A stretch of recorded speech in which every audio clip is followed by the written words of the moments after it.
We are. Hey, all Okay, right, there we go. here we go. So, first of all, welcome to my first episode of this new podcast that I decided to call Podcasts, in which I interview some of the great experts of Facebook ads. I try at least, and in which I hope to also provide some value and to have some nice, genuine talk about Facebook ads, what is going on right now and what is working right now. Today I'm here with Charlie, which is one of the one of the Facebook advertiser I respect the most. I always consume your content every day about your disruptive advices and disruptive methods. I usually we will talk about this. I will talk also about also how it went with improving my performances following your advices. I also had the honor to have you on a consultation you made for me. It was amazing. It was really mind blowing. So I will ask you to introduce yourself for the very few people who don't know you yet, and so we can start with the first questions. Yeah, hey, my name's Charlie. I've been in the Facebook ad space for a little over a decade. I've helped drive over $1 billion in revenue, and my client list is I've helped a lot of people around the world. Big brands like Nissan, Apple, and Disney, and small little mom and pop shops. I've been training people for the better part of a decade.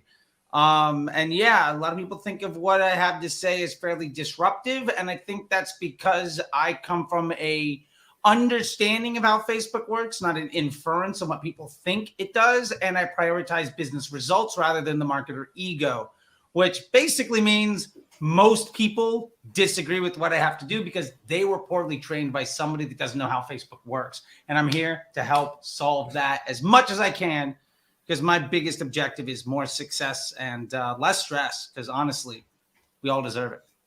That's great. That's great. And in fact, the first question was exactly about this. You talked about the ego, and we are going to the first question, which is what is the most important KPI right now in Facebook ads to like assess the results and understanding when something is good, when something is like sustainable for the business. And I already know the answer, but you are going to say something really not like disruptive, but someone may not like what you are going to say. Yeah, I mean, I will say the most important impact for me is I will look at it's hard to come down to one KPI, but I would definitely say CPA matters the most and spend. And what I'm looking at is I don't care about ROAS because that's not a real number. And I don't care about a lot of other things that most people think are important, like CPC doesn't matter on Facebook. CTR doesn't matter on Facebook. And people that think that it does are coming from an email or display or search motive. But we have to understand that the cost per inventory isn't always the same. There's a bunch of other things we can get down that road. A good CTR isn't necessarily a good thing at all. And a good ROAS might be the reason that your business is failing. There's a lot of other questions around that we can unpack later. But the reason I look at CPA is because what we're ultimately doing with Facebook ads is amplifying our business model. And if we can understand with spend how much of our overall investment into the growth of the business is coming from the Facebook platform, we can also understand then what a good relative CPA can be for Facebook across our entire business and a blended result.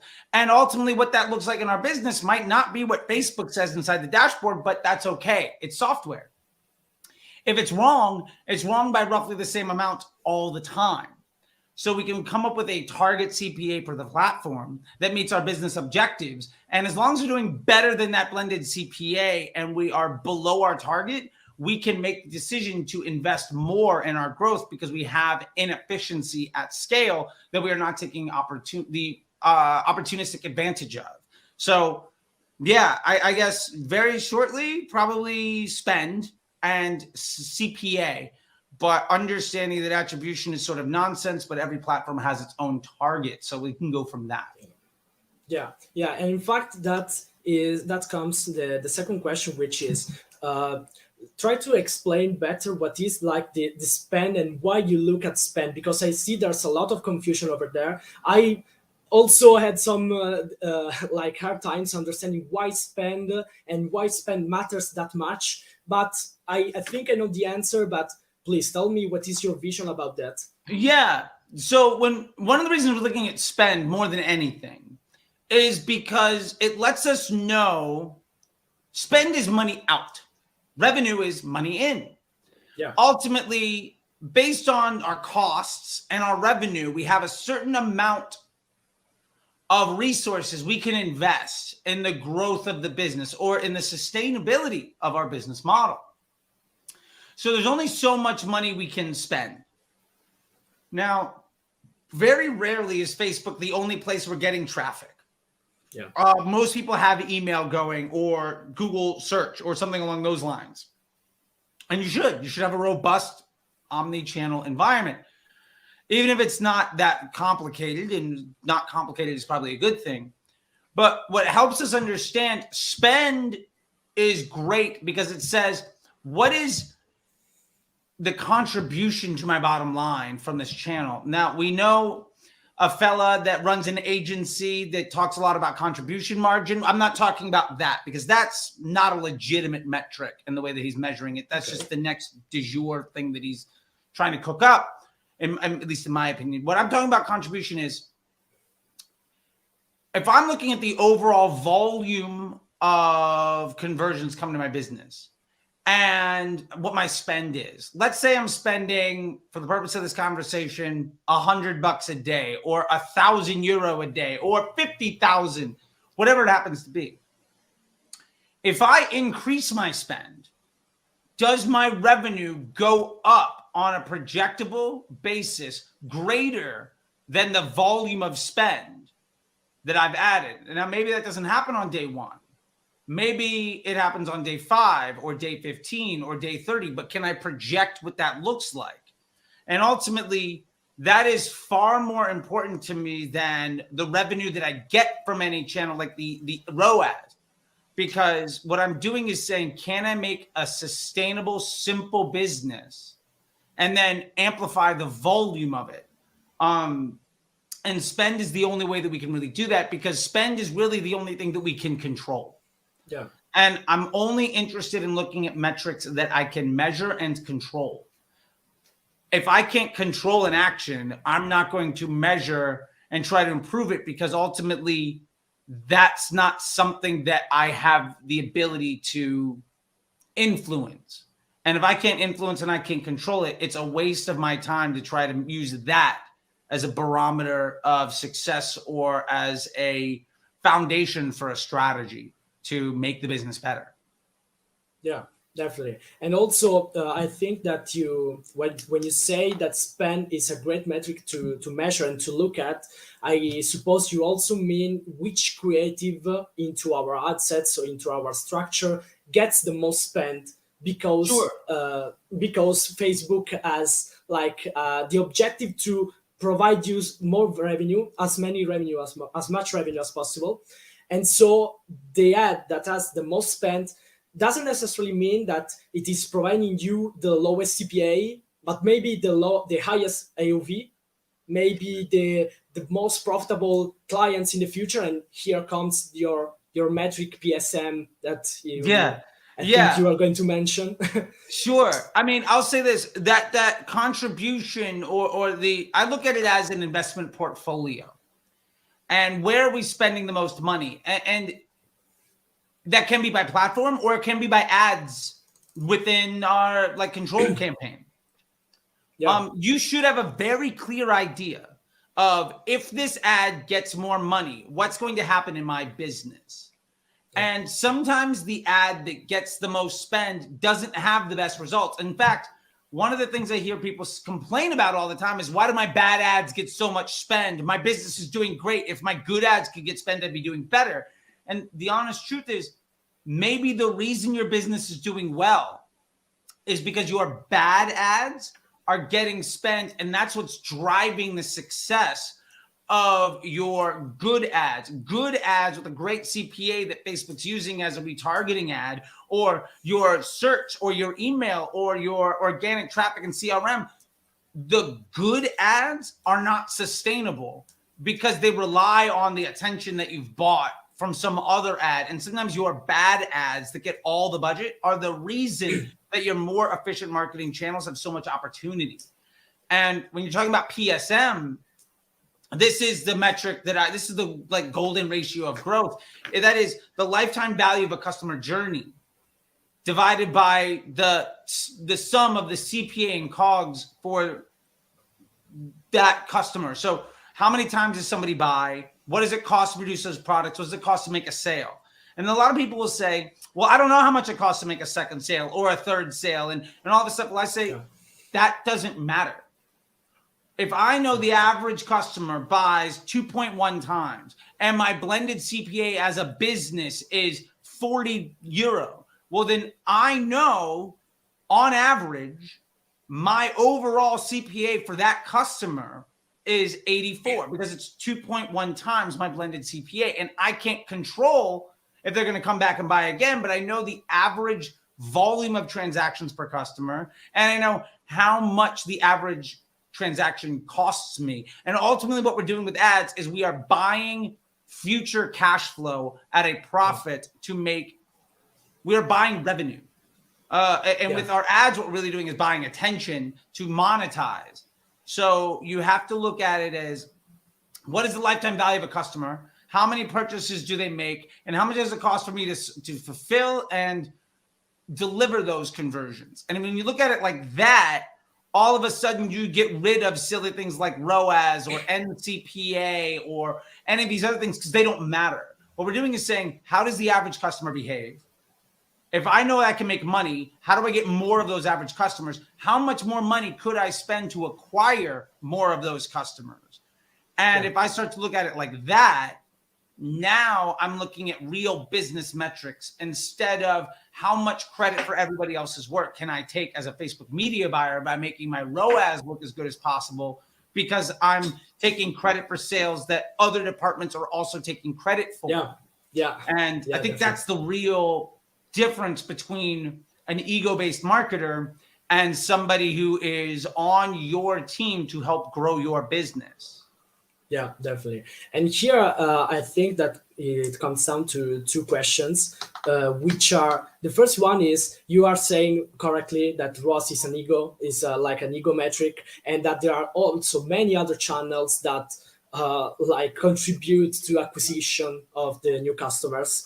And here comes my first question, which is, how do you understand where are your like new clients coming from? The blended CPA, how do you assess that? This is the first question. Well, let me answer that one because that one's a bit to unpack, and then we'll get to the second question and stuff. I won't remember. If you ask me three questions, I probably won't remember them all nearly as well. So first question, I don't know. And the honest truth is, I don't have to know.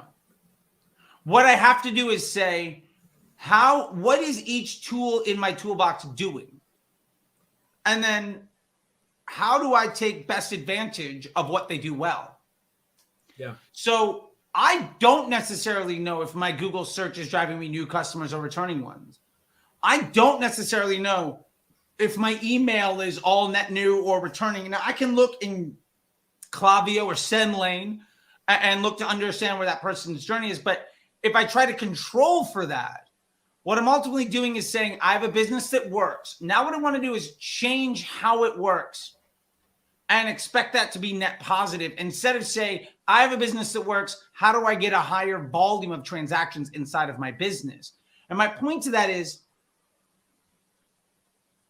it is your bank account doesn't care if that money is from somebody that's new or returning. And if you understand that Facebook is an amplification of my business and is generating awareness and intent, Google is monetizing intent and awareness. And both of them, by the way, are doing so in a way that is not necessarily discrete or unique to my business. You know, like when I was running New Balance, we found that at the beginning of broad targeting, when we were doing the case studies to develop advanced matching, which is the brain behind broad, 2/3 of the money we spent that were a first impression, so top of funnel for our customers, Yeah. 2/3 of that money was spent on somebody that had abandoned cart on one of our competitors in the last 7 days. So our customers are in their own funnel, in their own customer journey. Customer journeys are often weeks, months, decades long. Yeah. So you can't possibly control getting somebody into the beginning of having intent or awareness about your product or service or about what you solve. What you can do is say, how do I best monetize attention? And then how do I get more of that attention so that I can have more fuel to my fire? And so in that way, I don't care where things are coming from. But when I look at spend, I can say, hey, when I'm ramping up my Google ads, what percentage of my overall conversions are repeat customers versus new? When I ramp up my Facebook ads, what percentage of my customers are new versus returning? And if there's a higher volume of newer customer, maybe my efficiency goes down, but I know what I'm doing is I'm buying a higher volume of future cash flow and revenue. So I might make the decision that that's a good investment for my business, versus I might say what I need to do is make as much money as possible everywhere. And I treat Facebook as a ROAS generation device. And ultimately what I do is I completely starve my funnel and then run out of money, even though my Facebook ROAS is getting better and better and better. Yeah. So like, that's kind of how I'm looking at that. And in Facebook, we can take a look at certain metrics like CPMs and frequency relative to other ads in our account to see, is this being used as a top of funnel ad or is this being used as a bottom of funnel ad? Because sort of the thing we didn't mention here is I'm not using audiences. Like audiences on Facebook is an obsolete technology. I'm not running somebody through my funnel because generally my funnel, my retargeting audience is primarily made up of people who are never going to buy. And I think that that's something people don't understand. Like, of all the people that have abandoned cart, of all the people that have visited your website, let's say you are one of the greatest businesses in the world and 10% of those people buy. That means 90% of the people that you're paying extra to talk to, 90% of that money that you are not using to garner the attention of people who, regardless of where they are in any business's funnel, is spent on folks that are never going to buy from you. That's really bad for business, but it makes your Facebook look good because the ROAS of that ad or that ad set might be solid, but you have no, like the opportunity cost of getting that one good ROAS transaction versus a much higher volume of transactions that come in at a CPA that you can make money on could destroy your business. Yeah, definitely. And also here comes that something that I think you said, which is ROAS has two problems. The first is, of course, like the double attribution of multi-channel. So you don't know if that 3 ROAS comes from actually your ads or Google ads, which is something we shouldn't even worry about, because actually it's like a system that should work. It's not one that drives revenue, the other drives another kind of revenue. As you say, the attribution, the customer journey is also decades long, and you can see like 10 times my ads on Google and 10 times my ads on Facebook before deciding to buy my product. The second thing is actually that ROAS depends on luck, which is something I heard from you, and I want to actually understand what is your vision on this. So why is it based on luck? How could you understand, if there's a way, which ad is going to bring you more ROAS, considering it as like an AOV, which one drives the most, the higher AOV, and how do you move forward to reach that objective if you would have to reach that? So I think there's two things here. First off, ROAS itself is the AOV of an attributed sale divided by the spend that we're attributing to that ad or that ad set or that campaign today or this hour or this week or this month, whatever the time window is. So one of the things we have to understand there is AOV is not controllable. Like, you might be able to influence what people spend, but you have no idea if somebody's going to come in and drop 20 euro or 2,000. Like, you have no control over that.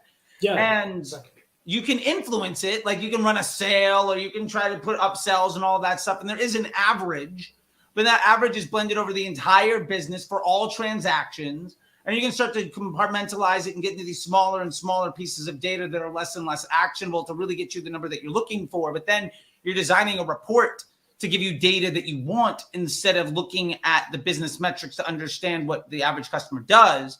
My point to that is, you can't control what somebody spends on your store. When they click on your ad for your product, they say, well, this product costs this much, but maybe they don't buy that product. Maybe they clicked on that ad and bought something else. Yeah, exactly. And that happens all the time. So my point is, one, AOV isn't controllable. And two, it's the AOV of that attributed sale. So we know that we're not necessarily getting attribution for every sale. The tracking is not 100%. And we also know that we might have 3 or 4 channels that take credit for that sale. So then it's like, well, how much credit does every channel get? And that's an impossible problem to solve, because every customer journey is unique and different. So the numerator, the top number in that fraction, is one that we can't control and one that we cannot take actionable insight from. So that's pretty bad. Then the lower half of that is the spend, but you have no idea how much money you spent on that customer.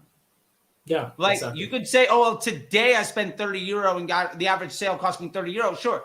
But did you spend $1,000 on that customer? Did you spend 2 cents on that customer? Because you're just looking at it as an overall thing, but you have no idea how many touch points that was. Yeah, exactly. And what about all the other touch points on all of the other channels? Like, maybe that ROAS was so good because of an influencer 3 months ago, and then some Google search stuff, and then they saw the ad after an email campaign. We are launching a discount. Like, you have no idea of how that compares or how that works together. So you can't know spend, and you can't control or trust the AOV. So in that way, ROAS is basically one number we can't know or trust divided by another number that we can't actually ever know. And that makes for really, really bad data. There's no actionable insight. And then what you get people doing is they ask the question of, well, what ads are driving my ROAS? And I would say it's extraordinarily difficult to understand what ads are driving the sale, just in that it's very rarely the salesperson at the store, at the cash register, that should get credit for you making that purchase. Definitely. Like, if you go and buy a car, let's say it's a really high end and you're buying a car, right? Like, this is good money you're spending. Yeah. It's not the person that put you in the car for the test drive that made that sale for you. Of course. Right? Of course. It's decades of you being in a person that's alive, seeing cars. It's your friends. Like, you went in with a fair amount of intent already, but there's no way to say what does the average person see that gets them to walk into that store. So the concept of saying what gets credit is a false one. It's the wrong question that does not actually have a legitimate answer. What we can do is say, what environment can we set up that most effectively takes advantage of the universe that we live in, of the ecosystem that exists around our industry and around our products with our target customers? And that's a far more impactful question to ask. And with that, we can say, well, how much spend should go to each channel? What do we need to do with each channel? What should the blended CPA be on each channel based on the makeup of how much, if we look at each marketing channel as an employee on the factory line, how much credit or how much help does each channel get there? It's not which one gets credit for the sale. It's what most effectively allows us to deliver a stable result so that we can understand future cash flow and inventory needs, so that we can begin to, with confidence, invest in the growth of our business.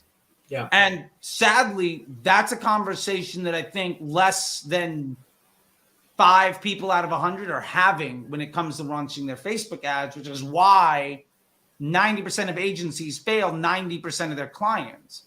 Yeah. And why most media buyers are struggling because they've been poorly trained by people that don't understand what metrics they should actually care about.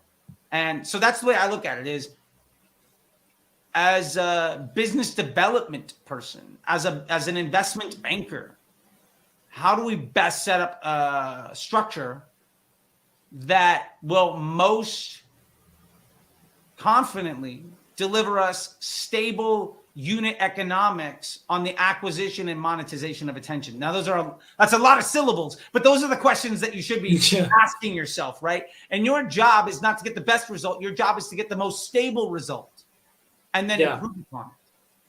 Definitely. Also, coming from your previous sentence about the customer like journey is very very long, and you can't control that, because I would also mention that many people like save your links for later, or they like send them to their parents for their birthday, so you cannot actually have a control of the whole process that your customers follow to before buying your product. And also I wanted to come back to the like the spending topic, which is you mentioned that how much can I like increase the budget to have like the same stable results. And many or people who are watching this may also tell you, okay, but every time I increase the spend on my Facebook ads, my results get less stable, gets like the CPA gets higher, my profits get lower. So how do you come up with this like common problem? Is that a real problem? Is that like something that we see bad on Facebook, but maybe for the business is good? And how do you assess this? And how do you understand when is a good thing to do? Like if it happens, there's no problem, or if it is a problem, how can we prevent that, or how can we solve that? Is there like something that comes down to your account structure maybe, or having high quality ads? For high quality, we don't mean ads that are like well made in a professional way, because we should remember that we are on Facebook and Instagram, which is a social where people should look at the real things. They don't want to look at like professional videos for two reasons. One, because we are on Instagram and Facebook, on social media, they want to see the pictures of their friends. So this is a topic well explained by Barry. I don't know, I'm sure you know him. Yeah, I got one of his I have to I'm getting this very soon also. Shout out to Barry. And also my second thing is the most professional maybe is your ad, the more people will understand that it is an ad. I will skip this. So coming back to my previous question, what is like that spending problem, increasing spending, which also increase the CPA? Yeah. So first thing that I want to do is say, number one, it will not always happen that when you increase spend, the CPA goes up. I've actually seen it when you use Facebook properly, your CPA goes down when you spend more because you're getting more data into the machine, so it's getting smarter. Yeah. So I want to first address that, because I think some people just assume that the more they spend, the worse the results are going to be. And I would say, first off, is a lower profit margin result a bad thing? You might say, well, yeah, sure. But would you rather get a 50% profit on €100 or a 10% profit on €1,000? Yeah. Like, there's a volume game to be done here. And if that 10% profit at €1,000 also helped you get more data into the system so that you got better at understanding how to get some of those customers to come back. And really, it's a 10% profit on €1,000, but you're improving the actual volume of customers that come back a second and third time. Yeah. And you're actually getting better at how to treat traffic that you get, so your CPA continues to go down. Well, these are all really good things. So I want to start off with that. The second thing that I want to say is, this is one reason that our account structure has to be very simple. The more complicated your account structure, the less valuable any insight could be. The less actionable any data is. If you have an algebra equation that has 3 variables and you know what 2 of them are, and you know what all 3 are, and one of them moves, but the other 2 stay the same, you have a very good idea of what's going to happen. Yeah. If you have 20 variables and 4 change, and then your way of solving that is to change 3 other ones, you're constantly having this mess. You're never going to know what the outcome is going to be. Yeah, exactly. And so the fewer moving parts you have, the easier it is to keep something working and to improve upon it. A simple machine will always outperform in the concept of reliability and longevity over a complex one. Like, if you have a Ferrari, that's great, but it's going to break down more often than it's going to be in the shop more than it's going to be on the road with you behind the wheel. But you could have like really dumb like 80s Toyota truck, and it'll go 1,000,000 miles because the machine is really simple. A Volkswagen Beetle will drive 5,000,000 miles because the engine is easy to fix and it's really simple. The point is, the more complicated your ad account is, the less stable it will be, because not only is it more moving parts, but if you look at each moving part as an employee in your business, and Facebook's a machine learning algorithm, that means that you're spending less money to teach it. Yeah. And by it, I mean each individual piece. So not only are they less stable, but they're less effective and they're less projectable in their outcome. So you have a far more complicated machine that you can have far less trust in, that is far more unstable, that when something goes wrong, you also have a far more difficult time trying to assess what even happened. Yeah, exactly. And so with that, there's a big issue to be had.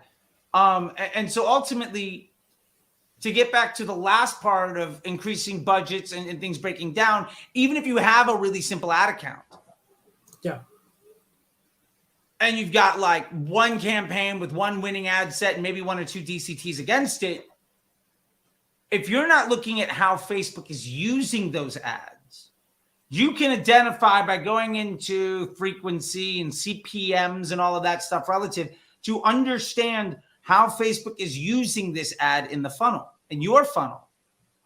And if your ads all have a daily frequency over 1.1, 1.2, 1.3, and your CPMs are above the average for your industry, what that's telling you is you have bad content that people don't want to see.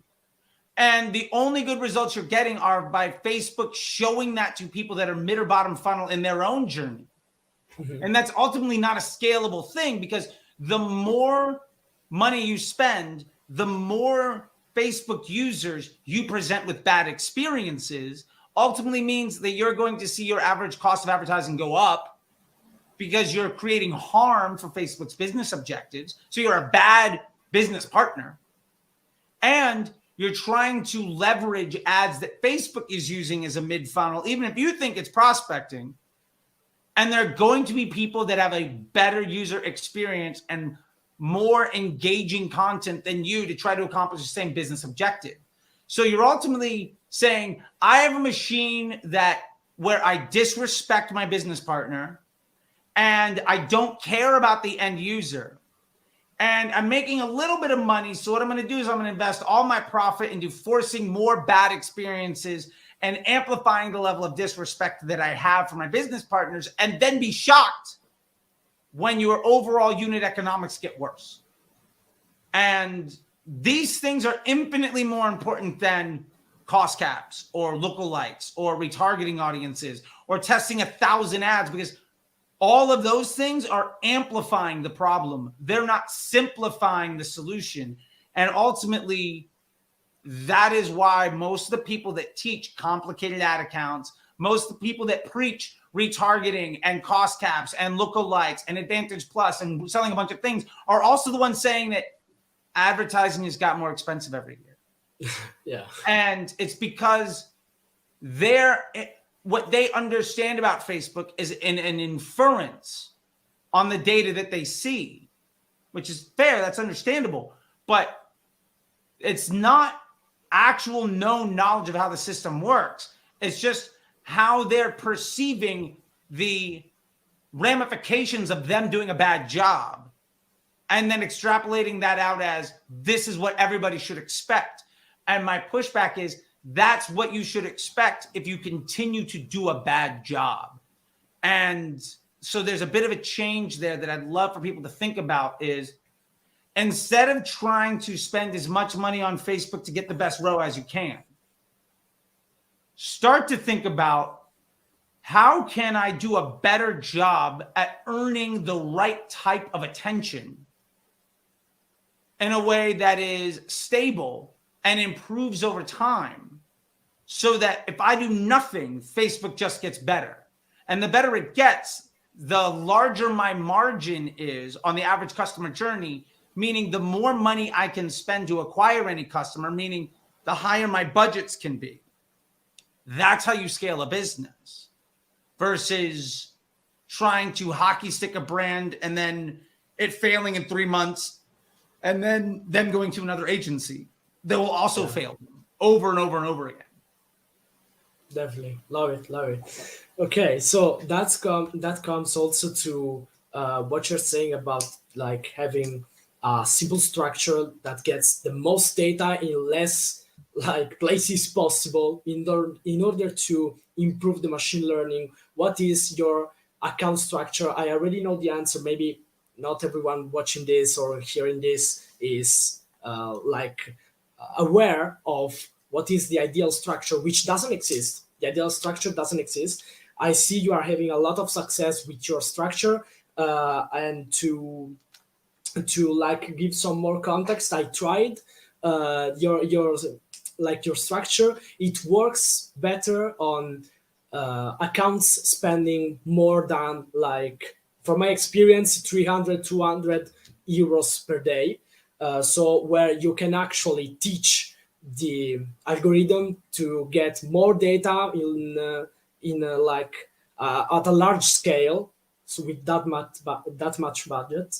So I would like to know what is like your take on this, your take on the best structure for the Facebook advertising in 2023. Yeah, so this is the structure. This is like, let's see if I can get this to work. Come on now. Let's see. Oh, wait a minute. Let me just adjust my like settings here. Make this darker. There we go. Beautiful. Benefits of having a decent camera. This is the campaign structure that can get you to 50 million a year. This is one campaign. One ad set with your winning post IDs. Targeting a hero product or customer journey that you understand the unit economics of. Against that, I have 1 or 2 dynamic creative tests that are set up simply through the 3-2-2 method that are specifically designed to address liabilities that I'm projecting inside of my winning ad set. This is targeting broad. This is CBO. This is ultimately leveraging machine learning, artificial intelligence, and the scientific method to deliver me stable and projectable results that improve over time, where my ads never fatigue, my audiences never fatigue, and I'm able to improve the business after the click and after the purchase to improve my margin on the customer that ultimately allows me to spend more money in this environment. Quite literally, anything more complicated than this, is going to be a liability to the stability and growth of your business. Now, not all liabilities are bad things. You can leverage those opportunities, but they should be well designed and strategized for. But I think that account structure easily is 80, 90% of the contribution to the success of the businesses that I run and the clients that I've had and the students inside the Facebook Ads MBA program and Disruptor School, which is one reason why I think in the last 2-3 years, there's been several $100 million of added business revenue because of that structure that would not have come otherwise. I'm on my 4th 8 or 9 figure business towards an exit in the last 5 years. And generally, when people start to adopt this, they are able to work on the rest of their business, which dramatically improves what happens with their customer journeys and with their banking and with their finances. And ultimately, that's our number one objective, is to aid the business model. So the reason that structure works is because we have a control environment with 1 or 2 variables. And we're letting Facebook use merit of the customer experience. Basically, Facebook is saying, based on how you meet our mutual business objectives, I'm going to let you have the privilege of paying to show your content to my users. And our job is to make sure that, 1, we respect that privilege, and 2, that we set our systems up to best monetize that opportunity. And if we go in there with an agenda where we're trying to force what we want to happen, or we have a testing campaign and a scaling campaign and all these other things, we're not actually leveraging machine learning. We're not actually leveraging artificial intelligence. We're not actually leveraging the scientific method. And to be fair, the scientific method, I think we can all agree, is probably the best way of go about testing. And Facebook's machine learning and artificial intelligence is the single smartest machine using the largest amount of data that that anyone has ever had in the history of humanity. And it's using it in real time to make their users have a better experience. So nothing else could do better than the system itself at optimizing their customer experience. And we know that not only because nobody else has the insight into how the Facebook is operating better than Facebook, but it's the single most successful tool at retaining attention. No social media platform as like, there's a reason why it's number 1. And you might disagree with that, of it being the best, but nothing can compete with it and what it's done. And when you start to leverage the world's best machine by taking advantage of its brain that has more data than anything else, and your job is to respect that and take advantage of it doing the work for you, then getting better results becomes substantially easier. And that's ultimately at the core of the way that I teach stuff, and why that account structure will, in the long term, beat everything else. Now, I might give you a worse Facebook platform level result, but if that amplifies the rest of your business, who cares? Do I want a 3x? Again, do I want the 50% return on €100 or 10% on 1,000? Right? Am I looking at the ROAS of each channel and then trying to decipher it? Or am I trying to say the average customer is worth X money, they have X amount of transactions, and each one costs me a certain amount of money to buy and a certain amount of money to supply? And now all I'm doing is saying, how do I get the highest volume of whatever my business objective is, whether it's customer acquisition, profit margin, revenue growth, top line, bottom line.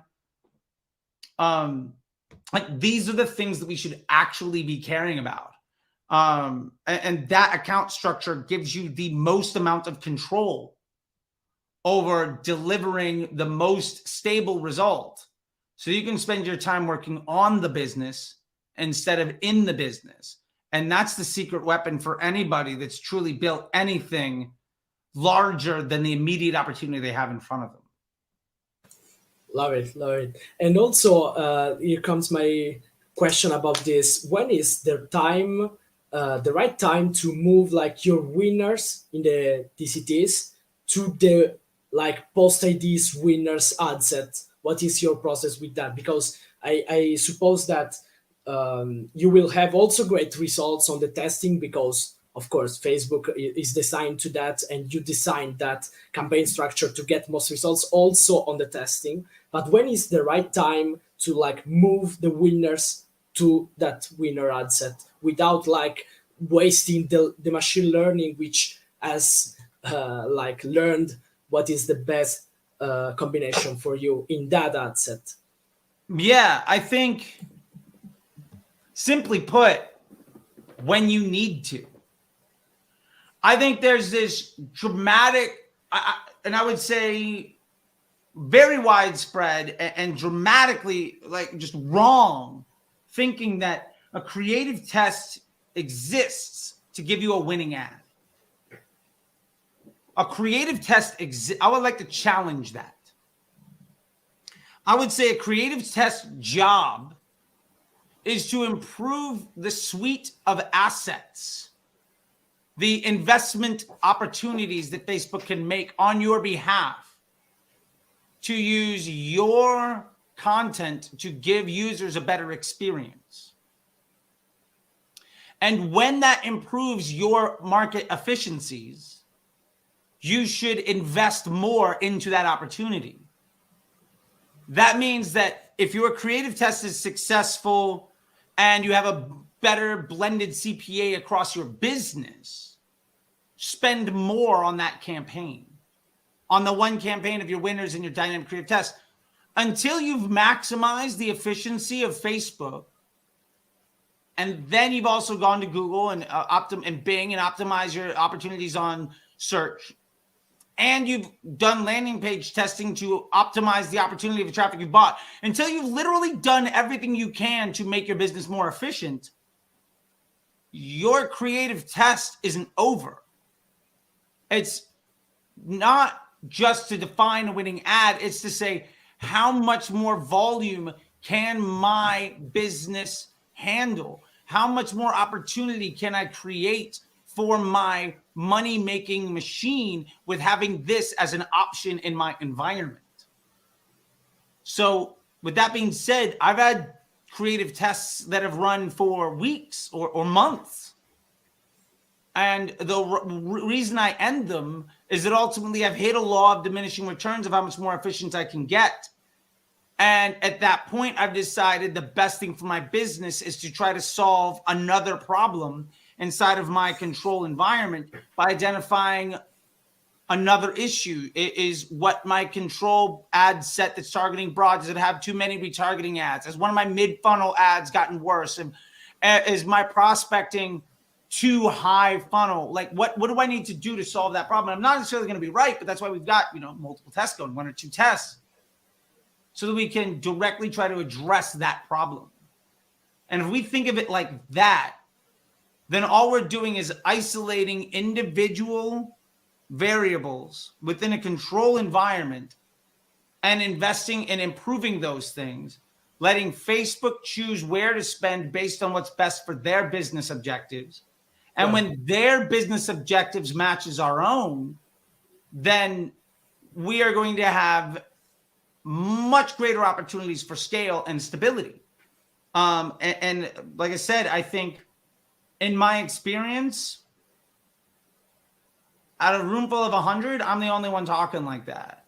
I'm one of a few people talking like that. And I think, like I said, 90% of people are refusing to look at it that way. And there's a reason why 90% of people are struggling to see good results. And they think that iOS 14 was a reason that their Facebook ads were bad. And they're looking at iOS 16.5 and saying, oh, this is going to be doomed. Like, it's only going to harm you if you're doing things poorly.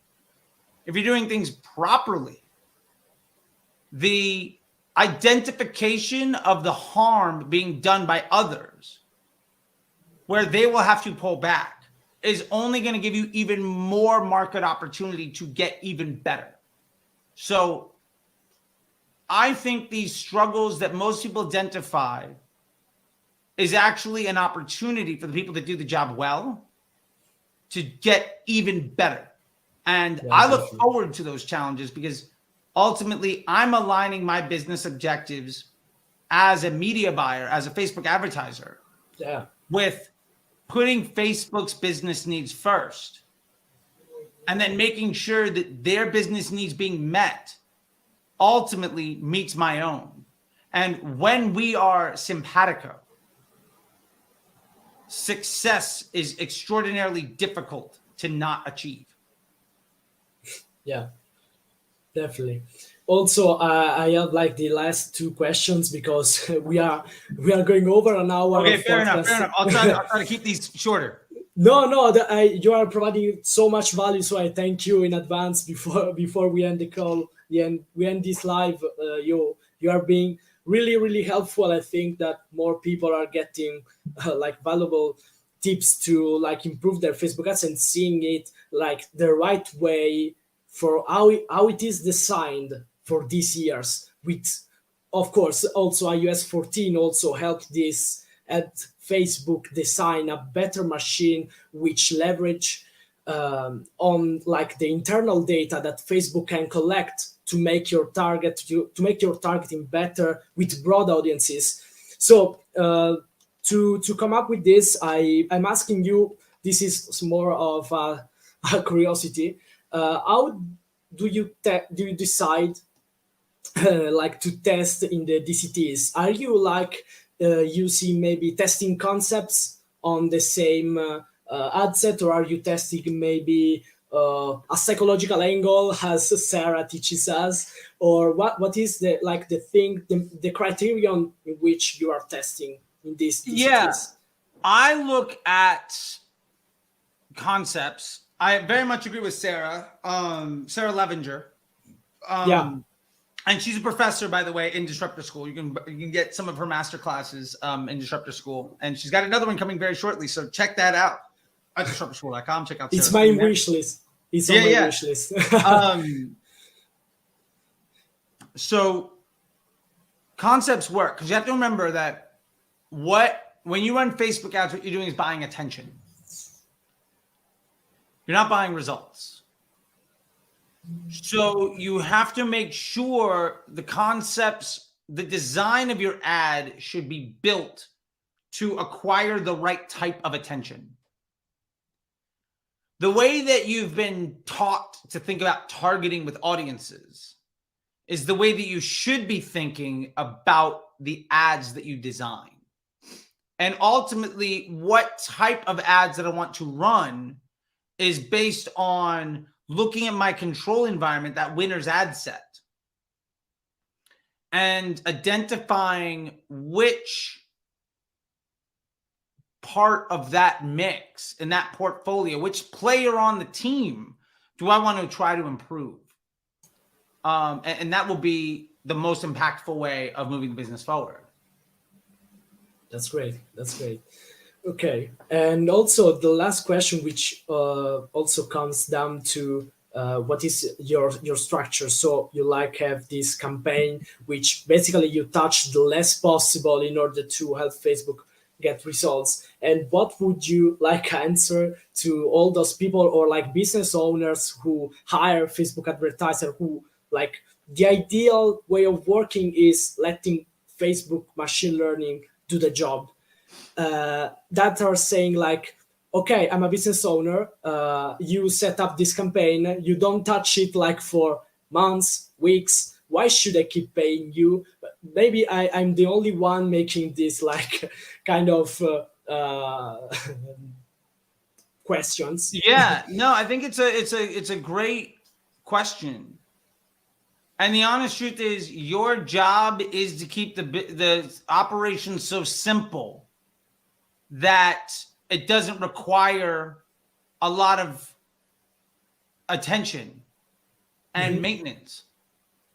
However, that takes a long time to get that takes a long time, or not time on the ad account, but that takes a lot of dedication and expertise to get to. Definitely. And when it becomes simple, it's not about what's happening today. Your job, once Facebook takes you an hour a week max to manage, is to understand where the biggest opportunities are. Mm-hmm. And ultimately, somebody should be thinking about, I would challenge people to think of it like this. When I'm hiring somebody to run Facebook ads, I want to basically say, I don't have to think about it. It works. And when I want to invest more, they're able to do it. And when I want to invest less, they're able to do it in a way that I don't have to think about the management. And for those people that say, well, why am I paying this person to do nothing? I mean, that's a valid point. And to be fair, that might be true until next month. Like we saw, why am I paying anybody to do anything in January, February, March, and then April comes? And now results are terrible. But I mean, they're not terrible. They should be better than they were in July, August, and September. But when you compare them to the best months of the year and the lowest price of attention, that is January, February, and March, they look objectively bad. But if you don't have an expert at the helm that understands that that's happening and how to accommodate for it, when you see a change in the environment and you're unable to respond to it, ultimately things are going to be very bad for you. You know, that's it's something we ultimately have to keep in mind, is that our environments are going to be dynamic. They're going to change often. Yeah. And your job is to make it, I would say your job as a media buyer is to make it so that, in this case, so that the business owner never needs to respond to market changes. You're already ahead of that. You already know what's going to happen. You've already accommodated for the things that you know are going to occur. Yeah. And so basically your job is to make sure they never need to talk to you. Yeah. And your contribution is going to be far above and beyond whatever you're charging. Like, if you're good at your job as a media buyer, you could never charge enough. Yeah, exactly. Yeah, because it is like an endless machine of profits, of revenue. Like, so yeah, we should look at it like that. You set up the thing that generates you more revenue. Who cares how much like time and dedication I put into it, as long as I can make it work the right way. I can make the machine work the right way, make projectable results, provide projectable results, and being able to respond to an eventual market crash, market issue, or challenge which puts your industry too in front of. So yeah, that we should look at it right now like this. So I think that we talked more than enough. I really thank you for your time and for the incredibly valuable tips and piece of information that you provide us. I hope you had a great time and you had like your space to talk about things the way you do.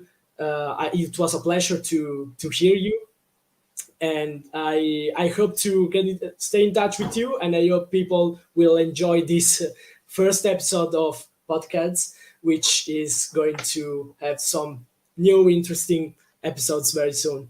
So I really thank you very much, Charlie. Check Charlie out on Disruptor School and many other projects you are working on. If you want to like advertise yourself right now and let them know what you're doing, it's your time.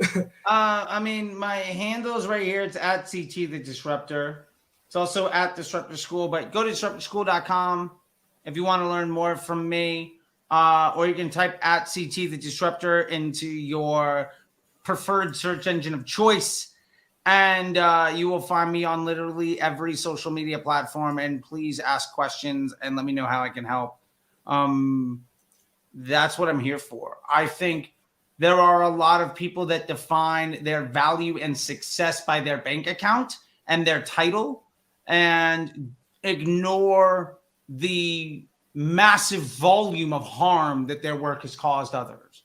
I would much rather define my success on how many of those that have been harmed by others I can help. And to be fair, anybody can give themselves any title they want, and my bank account is just fine. So I'll leave it at that. I think you can be somebody with integrity, especially in a space defined by its lack of integrity, and be just fine. And the more that I can help people, the better off I'm going to feel about things. And honestly, the more times I get asked these questions, the better I get at answering them, the more people I can help. So thank you for giving me the opportunity to help people. I got to get going. I got a meeting with my assistant right now. We're putting together Disruptor School India, and working on getting some more master classes. We're going to have Sarah Levenger come back and do another thing on her psychology, consumer psychology, how to build ads that convert. We've got my buddy Raul from the Netherlands, who's going to come in and teach Google search for Facebook marketers. So how to use basically ChatGPT and you're winning Facebook ads. So just a step-by-step process to build Facebook search campaigns that print money. That means you can scale your Facebook ad account. And also got my buddy Jesse behind who have built several 7- and 8-figure ad agencies on the client onboarding process. So those are the next 3 master classes that Disruptor School is coming on board with in the next 4 weeks. So that's what I'm doing right now, man. And I appreciate it. Great. By the way, for what it's worth, when I was at Shop Talk, I ran into some other big Italian marketers, and they knew and spoke highly of you, Paolo. So what it's worth, people say nice things about you when you're not around. Wow, that's great. Thank you for letting me know. Yeah, I think you saw the picture I posted. I don't remember their names because I don't want to butcher them. I'm like a white dude from the suburbs in America. I'm not good at pronouncing other languages, so I'll call myself out there. That being said, let me let you go. I have to do something else. And thank you so much, man. Definitely. I'll talk to you later. Thank you very much. Talk to you later also. Bye. Thank you very much. Thank you.